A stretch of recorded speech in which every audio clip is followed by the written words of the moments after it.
eto guys, ang aming pusa nasa dulo ng kalamyas. Hindi makababa. Yan. So, para siyang unggoy. Nasa dulo ng kalamyas. Meng, baba! Meng! Ayan, nakingi siya ng tulong. Meng! Meng!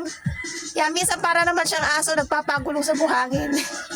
Nakatuwa tong pusa namin na to. Meng! Oy! Baba dyan! Ano tayo kakain? Talon! Dali na! Meng!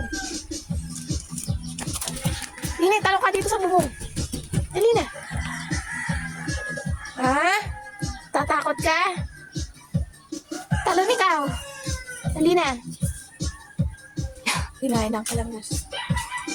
Yan, minsan parang unggoy, minsan parang aso, at minsan ay parang pusa. Si Meng Meng. Meng, oy! Yan, para na siyang ano.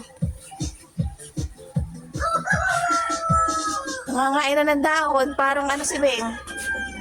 Baba dyan! Meng!